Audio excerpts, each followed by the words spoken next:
로마서 5장 6절부터 11절 말씀입니다. 로마서 5장 6절부터 11절 말씀입니다. 신약성경 245면에 있습니다.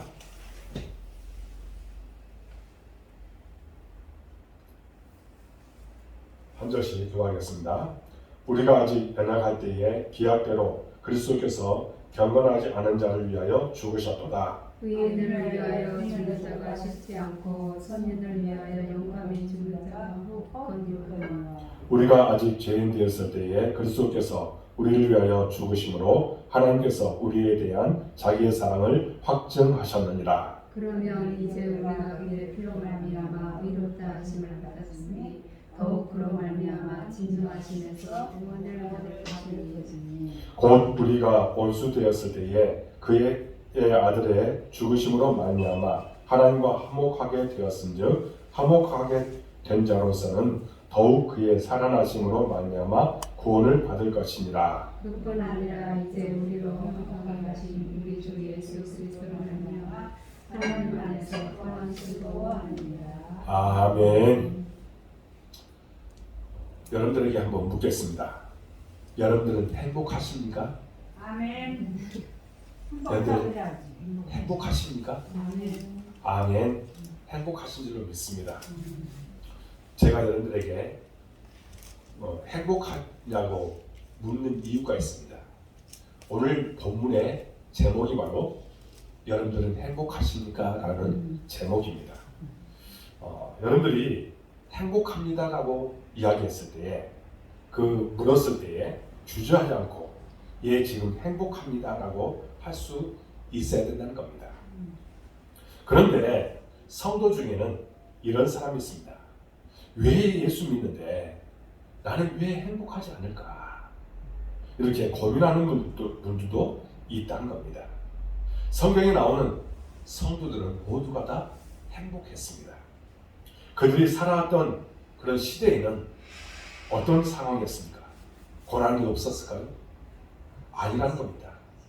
오히려 그들에게는 지금보다 더 큰 고난이 있었습니다. 지금 우리가 겪는 고난보다 더 큰 고난 속에 살아가면서도 그들은 행복하게 신앙생활을 했다는 겁니다. 더 큰 고난, 우리에게 앞으로 다가올 위기보다 더 큰 위기 속에서도 그들은 행복했다는 겁니다. 그렇다면 그 이유를 알아야 하지 않을까요? 그들이 행복한 이유는 그들은 하나님께로 돌아가서 행복했다는 겁니다. 그리고 하나님을 알아서 행복했고 하나님을 아는데 성숙해서 행복했습니다. 그래서 성령님께 사로잡혀 살았기에 그들은 행복했던 것입니다. 그렇다면 무엇이 행복일까요? 말씀을 기준으로 보면 깨달음이 행복이고 하나님이 어떤 분인지 깨닫고 내가 어떤 존재인지를 바로 깨닫기만 하면 행복이 찾아오는 것입니다. 하나님이 내 삶 속에 어떤 분인지를 잘 알면 우리는 행복할 수 있습니다. 아멘. 여러분 모두가 그렇게 하나님에 대해서 깨닫는 역사가 일어나길 바랍니다. 이 사실을 모르기 때문에 성도 중에는 이런 말을 하는 분들이 계속 생겨난다는 겁니다. 교회에서 죽도록 충성 봉사를 했지만 행복하지 않아요. 얻은 것이 없어요. 잘된 것도 없어요. 하나님이 내게 해주신 것이 전혀 없어요. 이렇게 말하는 사람이 있다는 겁니다. 왜 그럴까요? 하나님에 대해서 깨닫지 못하기 때문입니다. 하나님에 대해서 제대로 알지 못하기 때문입니다. 그러나 우리 한번 생각해 봅시다. 지금 여러분들이 지금 이곳에 있는 것도 무엇이라고요? 행복의 조건입니다. 여러분들 가정을 꾸려나가는 이런 모든 것들도 다 행복이라는 겁니다. 여러분들이 지금 호흡을 갖고 살아가면서 또 가정에서 평안함을 누리고 여러분들이 그래도 다른 사람들보다 웃으며 살 수 있다는 것, 이것이 행복 아닙니까? 그것이 바로 행복인 줄 아시고 더욱더 감사가 넘치고 행복이 넘치는 여러분들의 모든 모습이 되어지기를 주님으로 축복합니다. 여러분, 탕자의 비유에 나오는 탕자의 형도 이런 말을 하는 성도들처럼 아버지의 집에 살면서 신앙으로 말하면 교회 안에서 있으면서도 행복을 몰랐다는 겁니다. 그는 아버지에게 이렇게 말했습니다. 아버지께 대답하여 이르되 내가 여러 해의 아버지를 섬겨 어김이 없거늘 내게는 염소 새끼라도 주어 내가 내 벗으로 즐기게 한 일이 없습니다. 이렇게 이야기한 것입니다. 그 아버지에게 그동안에 지금 동생에게 잔치를 하고 그것을 보면서 뭐라고 이야기해요? 지금까지 아버지는 저한테 내 벗들과 함께 잔치하는 것을 한 번도 베풀어 주지 않았습니다. 이렇게 이야기한 겁니다. 그때에 그 말을 들은 아버지가 그 큰아들에게 뭐라고 이야기합니까? 너는 항상 나와 함께 있으니 내 것이 다 내 것이로되. 무슨 말입니까? 내 것이 다 너 것인데 뭐 그렇게 걱정하느냐, 그렇게 이야기하는 겁니다. 우리에게도 역시 마찬가지입니다. 뭐라고 이야기해요? 이 세상의 모든 것들이 다 너 것인데 왜 그렇게 불행하게 사느냐 말씀하는 겁니다. 왜 행복의 조건들을 너에게 다 주었는데 왜 웃지 못하고 인상 쓰고 불행하게 살려고 하느냐, 그렇게 말씀하고 있는 것입니다. 이 세상의 모든 것이 너에게 필요한 것들을 채워주셨는데 왜 행복하지 못하느냐 말하고 있는 것입니다. 여러분, 큰아들은 불행한 환경에 있었던 것이 결코 아니었습니다. 그럼에도 불구하고 자기 스스로가 그렇게 불행하다고 생각하고 있었던 것입니다. 자기 동생보다 불행하다고 생각합니다. 아니, 그동안에 누렸던 것을 무엇이고 자기 동생은 멀리 가갖고 배고파 죽을 뻔했는데 여러분, 모든 것이 다 자기 것이면서 왜 그렇게 우리 자신들도 역시 마찬가지로 그렇게 살아가고 있다는 겁니다. 깨닫지 못하기 때문에 행복하지 못하는 겁니다. 항상 아버지와 같이 있었고 아버지의 것이 다 자기 것임을 깨닫지 못했다는 겁니다. 그래서 깨달음이 행복인 줄로 믿으시기 바랍니다. 여러분 모두가 다 행복하기 위해서는 깨달아야 된다는 겁니다. 무엇을 깨달아야 된다는 거예요? 하나님이 나와 함께 한다는 것을 깨닫는 것이 중요하다는 겁니다. 제가 던진 질문, 당신은 행복하십니까? 구체적으로 예수를 믿으면 진짜 행복합니다라는 물음에 마음에서 우러나오는 예, 행복합니다라는 답변을 못한 분들이 있다면 지금 우리에게 필요한 것은 말씀에 대한 바른 깨달음인 줄로 믿으시기 바랍니다. 말씀에 대해서 바르게 깨달으면 그 모든 것 속에서 우리가 행복할 수 있다는 겁니다. 하나님에 대한 깨달음, 예수님에 대한 깨달음, 성령님에 대한 깨달음, 나란 존재에 대한 깨달음이 필요합니다. 그런 깨달음을 얻으려면 여러분의 의지적 노력이 필요합니다. 여러분이 어떤 상황에서 예수를 믿었던지, 여러분이 어떻게 복된 공동체 속에 들어왔든지, 이제부터는 여러분들 스스로가 말씀을 통해 하나님을 알아가야 할 줄로 믿습니다. 그래서 하나님을 알고 또 하나를 더 알아서 알미 계속 축적되면 그렇게 돼서 여러분들 모두가 행복도 역시 늘어날 줄로 믿으시기 바랍니다. 저는요, 여러분 모두 예수님으로 인해 세상에서 가장 행복한 자가 되시기를 간절하게 저는 바라고 있습니다. 모두가 다 행복한 그런 삶을 살기를 주님으로 축복합니다. 여러분, 우리 교회에서 신앙생활하면서 나는 너무너무 행복합니다, 이렇게 말할 수 있도록 저는 여러분들을 위해서 중보기도 하겠습니다. 모두가 다 그렇게 살아갈 수 있기 바랍니다. 오늘 본문은 우리가 얼마나 행복한 사람인지 잘 말씀해 줍니다. 본문은 지금 현재 우리가 이신칭의를 받았지만 과거 우리가 어떤 존재였는지를 말씀합니다. 눈으로 대충 훑어봐도 과거 우리의 모습을 세 가지를 찾을 수 있습니다. 6절에 뭐라고 이야기해요? 우리가 아직 연약할 때에, 그때에 우리가 뭐 했다고요? 그렇게 우리는 연약한 존재였다는 거예요. 그리고 8절에 뭐라고 해요? 우리가 아직 죄인이었을 때. 10절에 뭐라고요? 우리가 아직 곧 우리가 원수 되었을 때. 하지만 그 본문은 차근차근 읽어보면 하나 더 우리에게 있다는 거예요. 그러면 내가 예수 믿기 전 네 가지 상태에 대해서 분명하게 말하고 있는데, 우리가 말씀을 중심으로 해서 살펴보면서 우리가 지금 현재 어떤 상태인지를 우리가 살펴보도록 하겠습니다. 과거에 우리의 모습은 어떤 존재였습니까? 연약함이었습니다. 따라하겠습니다. 연약함. 우리의 과거의 모습은 어떤 상태였다고요? 연약한 상태였다는 겁니다. 6절에 뭐라고 이야기했다고 했어요? 우리가 아직 연약할 때에, 이렇게 말합니다. 여기 연약하다는 말을 쉽게 이해하기 위해서는 두 사람을 예로 사용하면 됩니다. 한 사람은 무엇일까요? 시체를 말할 수 있습니다. 여러분, 시체는요, 분명히 사람이지만 아무런 자극에도 반응할 수 없습니다. 시체가 하나님을 찾겠습니까? 시체가 하나님을 활용할 수 있겠습니까? 그럴 수 없는 것입니다. 그 시체의 상태가 연약한 상태라는 겁니다.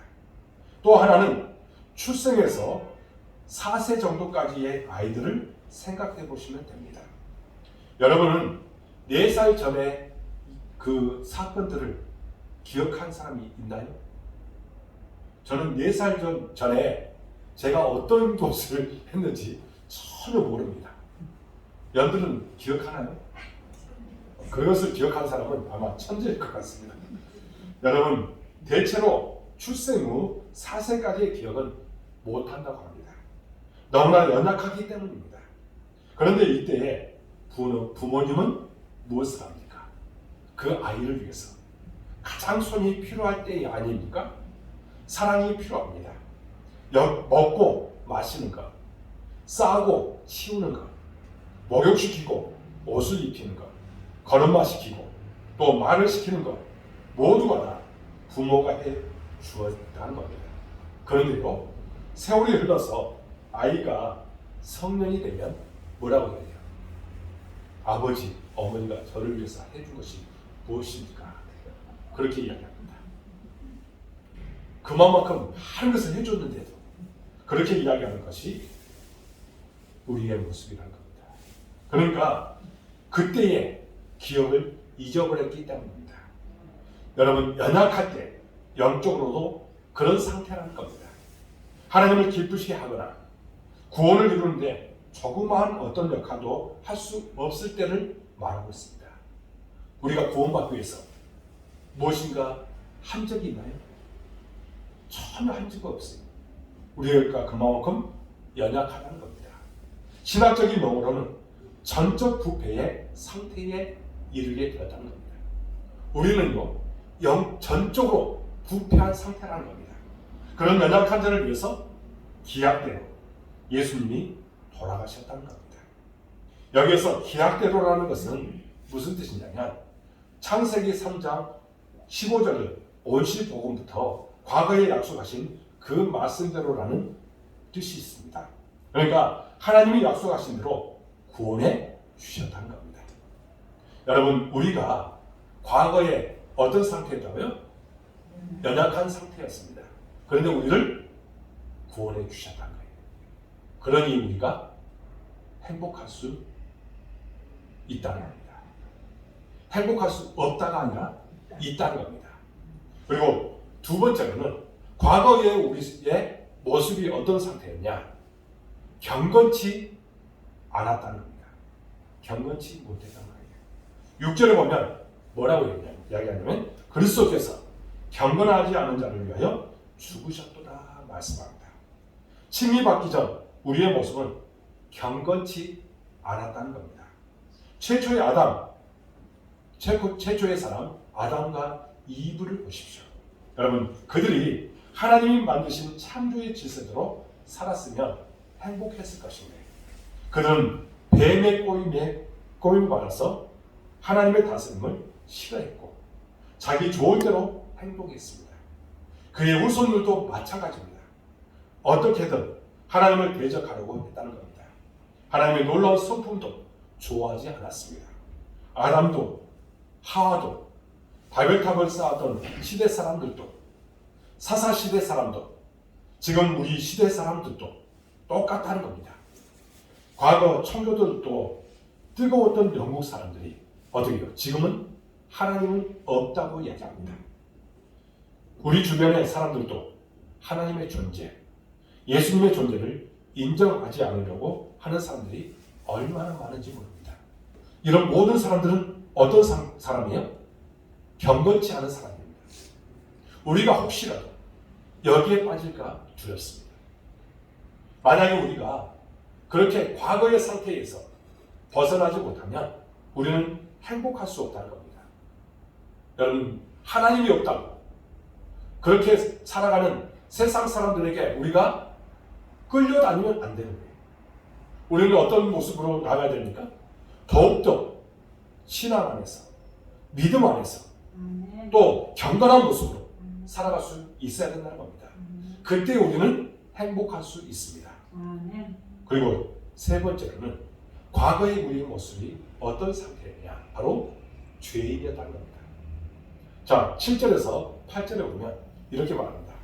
의인을 위하여 죽는 자가 쉽지 않고 선인을 위하여 용감히 죽는 자가 혹 있거니와 우리가 아직 죄인 되었을 때에 그리스도께서 우리를 위하여 죽으심으로 하나님께서 우리에 대한 자기의 사랑을 확증하셨느니라 말씀합니다. 7절에 의인과 선인이 나옵니다. 이렇게 어렵게 생각할 문제가 아니에요.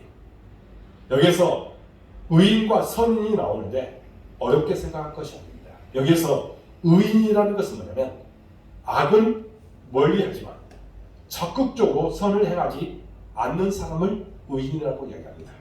또 선인은 어떤 사람이냐? 악도 멀리하면서 적극적으로 선도 행하는 자를 선인이라고 얘기합니다. 그러면 선인이 의인보다 조금 더 훌륭하다는 말입니다. 바울이 말하는 핵심은 뭐냐?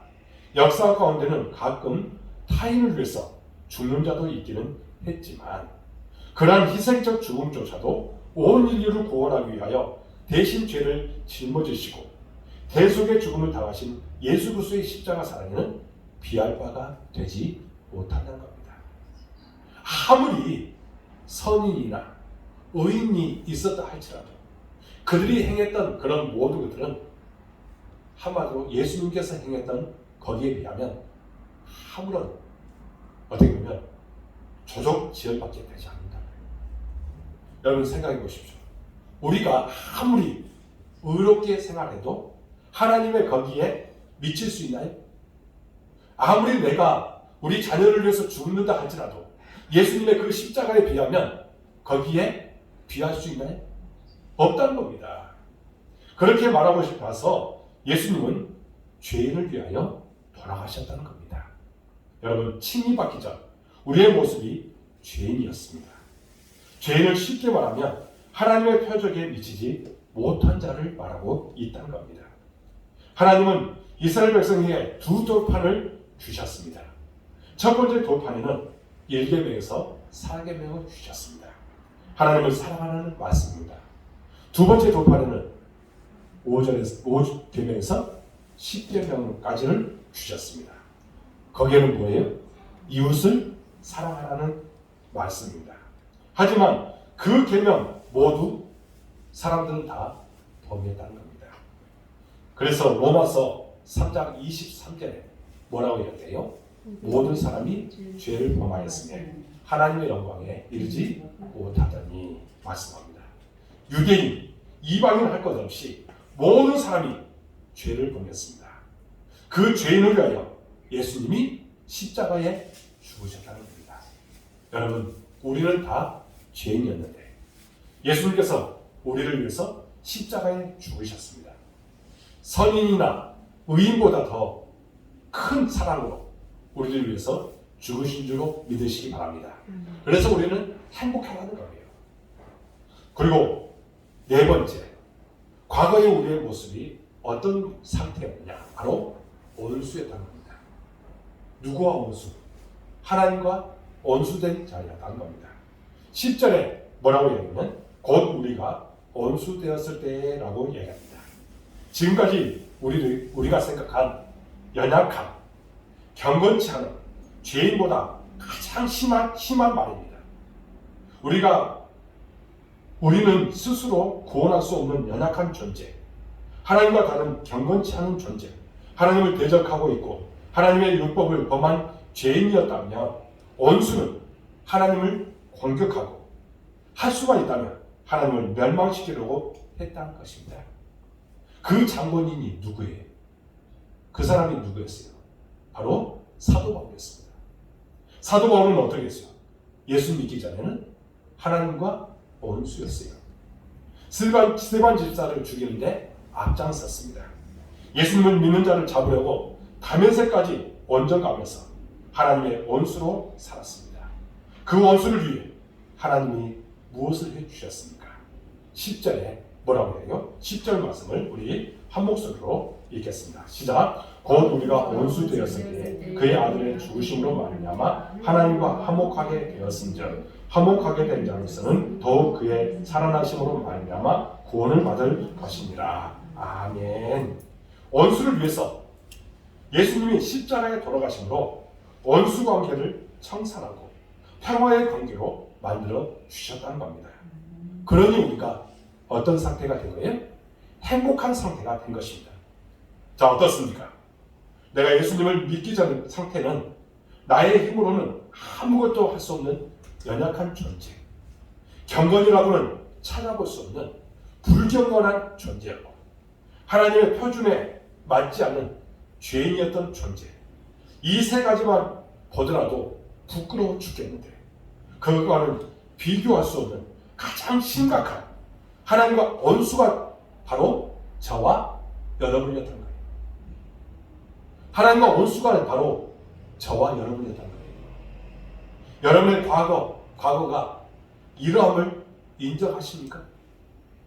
여러분들 인정도 안 한가 봐. 우리 모두가 다 이런 상태였는데 인정 안 하려고 작정을 했나 봅니다. 여러분들 인정하십니까?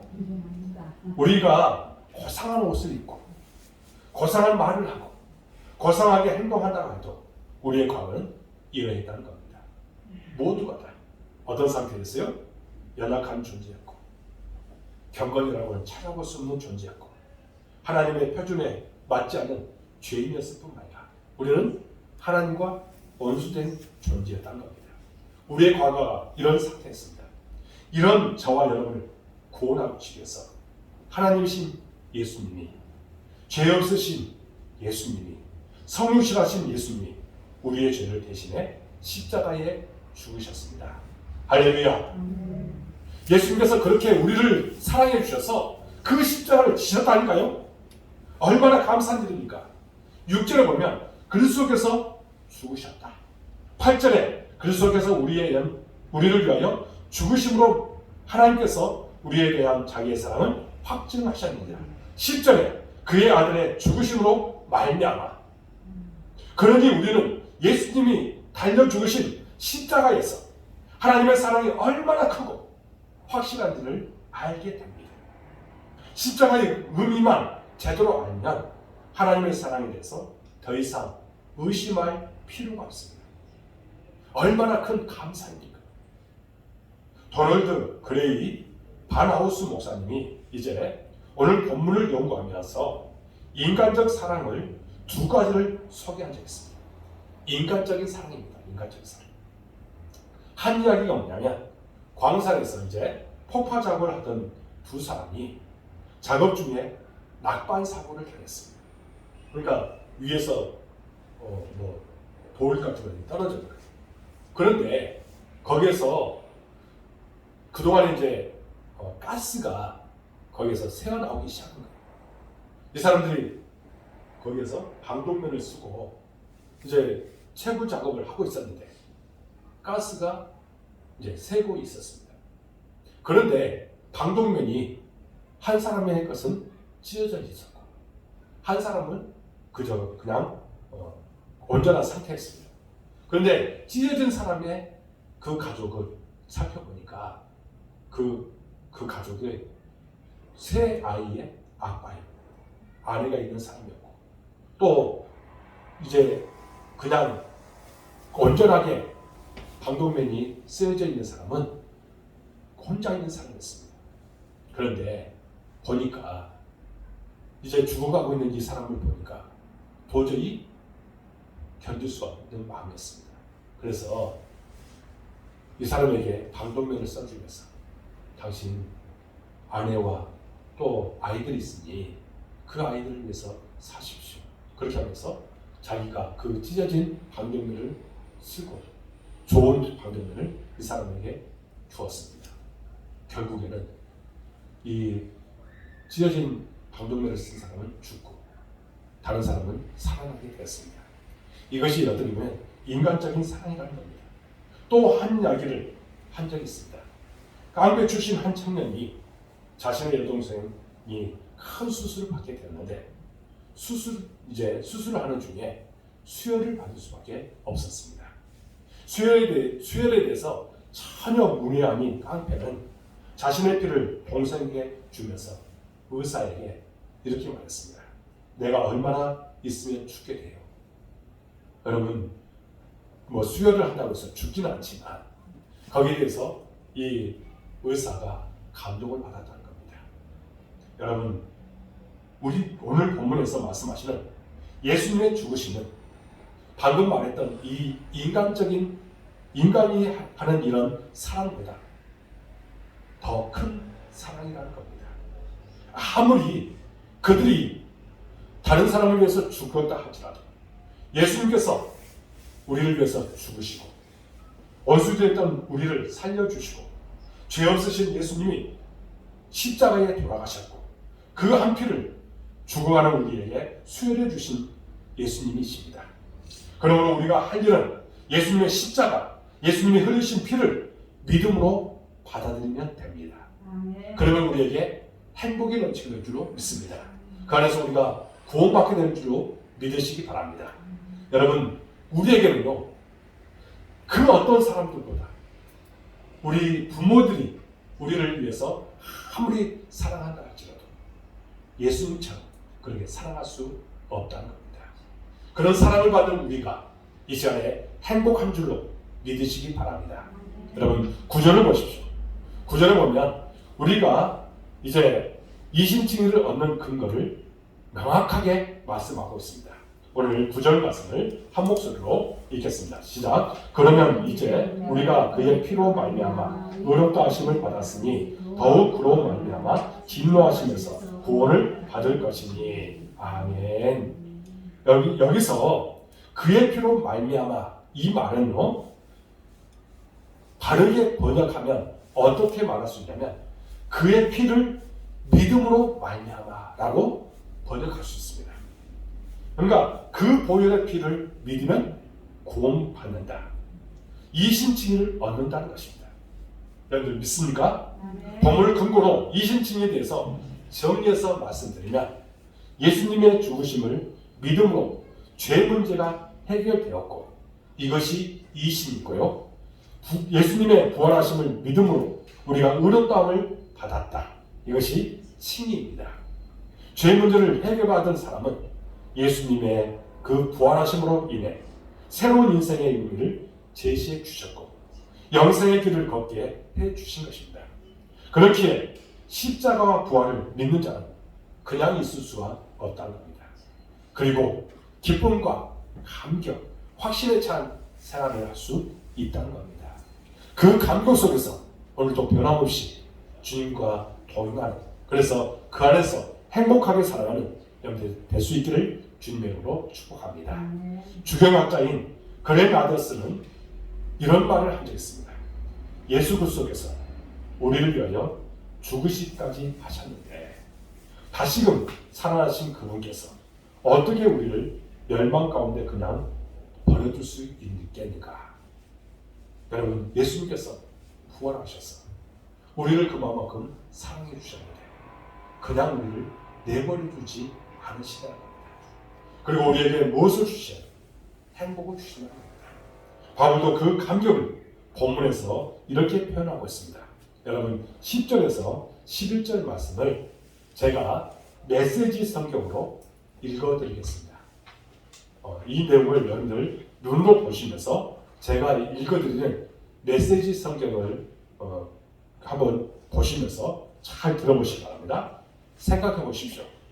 우리가 최악이었을 때에도 그분 아들의 희생적 죽음을 통해 우리와 하나님 사이가 친밀하게 되었습니다. 그렇다면 우리가 최선인 지금 그분의 부활 생명이 우리 삶을 얼마나 드넓고 깊게 하겠습니까? 하나님과 친구가 되는 이 엄청난 선물을 실제로 받아 누리고 있는 우리는 이에 더 이상 단조로운 산문적 표현에 만족할 수 없습니다. 우리는 노래하고 외칩니다. 메시아 예수를 통해 하나님께 우리의 찬양을 드립니다. 여러분 모두가 예수님을 그렇게 찬양하며 영광 돌릴 수 있길 바랍니다. 여러분, 다시 여러분들에게 질문을 하겠습니다. 여러분 행복하십니까? 세상 사람들이 여러분에게 예수 믿으면 진짜 행복합니까? 라고 물어볼 때 여러분의 중심에서 예, 그렇습니다. 예수 믿으면 행복합니다. 예수님 믿으면 내가 구원받고 아직 우리가 죄인 됐을 때 그분께서 우리를 위해서 십자가에 죽으셨습니다. 그 행복 속에서 우리가 살고 있습니다. 그렇게 고백할 수 있기를 주님의 이름으로 축복합니다. 아멘. 그런 사람을 언제나 하나님께서 사랑으로 이끌어주시고 놀라운 복을 주셔서 그 안에서 주님께 영광 돌릴 수 있도록 이끌어 주실 줄로 믿습니다. 진짜 행복자로서 기쁨의 삶을 살아가는 저와 여러분이 될 수 있기를 주님의 이름으로 축복합니다. 기도하겠습니다. 제가 기도하고 마치겠습니다. 하나님 아버지, 오늘 말씀을 통해서 우리에게 귀한 것들을 깨닫게 주시니 참으로 감사합니다. 우리는 죄인이었습니다. 우리는 연약한 상태였습니다. 경건치 못했던 사람입니다. 하나님과 원수됐던 사람이었습니다. 그런데 그런 우리를 부르시고 자녀 삼아주시고 행복자로 살아갈 수 있도록 인도해 주시며 구원의 감격 속에서 많은 사람들에게 그 구원을 전하는 사명을 주셨습니다. 사명에 따라서 아름다운 열매 맺도록 인도하시고 축복하여 주옵소서. 진정 하나님께서 주신 사명을 잘 감당하여 주님의 영광의 도구로 쓰임받는 삶을 살도록 인도하여 주옵소서. 우리 복된교회를 사랑해 주시고 여기까지 오신 참으로 감사합니다. 하나님 모든 것을 하나님께서 이끌어 주셨습니다. 더 큰 은혜를 주시옵소서. 우리 교회가 진정 성장하고 부흥하는데 방해되는 모든 요소들 다 제거해 주옵소서. 말씀과 기도가 살아있고 치유와 회복 있는 교회가 되도록 인도하여 주옵소서. 우리 교회 폐허가 주여 이제 회복하게 하소서입니다. 주여 예배가 말씀이 기도가 믿음이 회복되도록 도와주옵소서. 그렇게 살아가지 못한 것들에 대해서 철저하게 회개하는 신령이 되도록 인도하여 주옵소서. 우리 교회에 분명한 비전을 주셨습니다. 비전 이루도록 모든 것을 채워 주옵소서. 또한 우리 성도들 어느 곳에 있든지 함께하여 주옵소서. 하나님 복된 은혜의 손앞에를 풍성히 내어 주옵소서. 지금까지 함께해 주신 하나님 앞으로도 더 함께해 주실 줄 믿습니다. 하나님 우리 모든 성도들 정말 건강을 지켜주시고 구름기둥과 불기둥으로 인도하여 주옵소서. 하나님 차를 운전하고 여러가지 애쓰고 수고하는 것들 아름다운 열매 맺도록 도와주옵소서. 복에 복을 다하여 주옵소서. 형통의 은혜를 주시옵소서. 사업대에 직장에 가정에 하나님의 은혜와 축복이 반드시 임하고 행복의 정상에 살아가도록 인도하여 주옵소서. 날마다 하나님을 자랑하고 간증하며 살아가도록 이끌어 주옵소서. 우리 하늘을 위해서 기도합니다. 불쌍히 여주시고 찾아가셔서 위로하여 주시고 안수해 주시고 깨끗하게 남으는 기적을 허락하여 주옵소서. 박병호 성도님 하나님께서 붙잡아 주옵소서. 우리 미나자매 주님께서 긍휼을 여겨 주셔서 우리 김영원 지사님 하나님 건강케 하여 주옵소서. 우리 이영락 공사님 요네 치유의 역사가 나타나도록 도와주옵소서. 하나님의 기적을 체험하고 그런 하나님을 자랑하며 살아도록 도와주옵소서. 믿음 가운데 승리하도록 도와주옵소서. 믿고 간구할 때에 놀라운 은혜를 주실 줄로 믿습니다. 또 아버지 우리 교회 학생들 중에서 사랑해 주시고 그들이 비전을 갖고 나갈 때에 하나님 반드시 놀라운 사랑으로 함께하여 주시고 지혜와 명철함을 가져 주옵소서. 머리가 되지 않고 꼬리가 되지 않도록 도와주옵소서. 하나님 학업을 위해서 취업을 위해서 예수가 수고하게 아름다운 열매 맺도록 도와주옵소서. 끝까지 주님께서 동행하는 삶을 사도록 이끄시고 축복하여 주옵소서. 하나님 온라인으로 수요 예배를 드리는 모든 성도들도 기억하여 주시고 그들의 모든 삶이 복된 삶이 되도록 인도하여 주옵소서. 이 시간에 간절하게 기도합니다. 우리 권사님들 주님께서 붙잡아 주옵소서. 간절한 마음으로 기도하기를 응답되도록 축복하여 주옵소서. 마음의 평안함을 주셔서 가정에 평안함을 주시고 가정에 행복이 넘치도록 인도하여 주옵소서. 모든 자녀들이 또 자녀의 복을 허락하여 주시고 기쁨과 행복의 정상에서 살아가도록 인도하여 주옵소서. 그들을 위해서 간절하게 중보하며 기도할 때 놀라운 기적들이 반드시 나타날 줄을 믿습니다. 아버지 우리 사모님 주님께서 붙잡아 주옵소서. 은혜 베풀어 주옵소서. 외롭지 않도록 도와주옵소서. 주님과 동행하는 삶을 사도록 도와주옵소서. 진정 하나님께 간절한 마음으로 기도할 때에 그에도 반드시 응답될 줄을 믿습니다. 또 자녀를 위해서 기도할 때에 응답의 역사가 나타나도록 인도하여 주시고 평안함 가운데 주만 바라보며 믿음으로 승리하는 삶을 살도록 인도하여 주옵소서.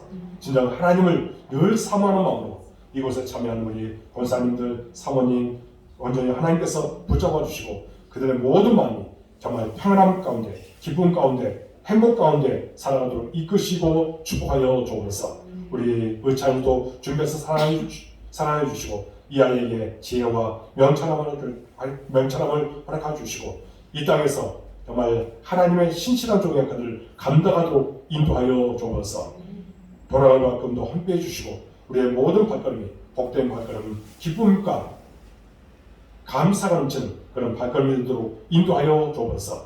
많은 사람들에게 예수님을 전하고 예수님의 사랑을 증가하는 일에 충성을 다하도록 인도하여 주옵소서. 아름다운 열매 맺도록 끝까지 지키실 줄로 믿습니다. 모든 것을 주님께 의탁하고 예수 그리스도 이름으로 간절히 기도하옵나이다. 아멘. 하늘에 계신 우리 아버지, 아버지의 이름을 거룩하게 하시며 아버지의 나라가 오게 하시며 아버지의 뜻이 하늘에서와 같이 땅에서도 이루어지게 하소서. 오늘 우리에게 일용할 음식을 주시고 우리가 우리에게 정탐 사람을 용서하여 준 것 같이 우리 죄를 용서하여 주시고 우리를 시험에 빠지지 않게 하시고 악에서 구하소서. 나라와 권능과 영광이 영원히 아버지의 것입니다. 아멘.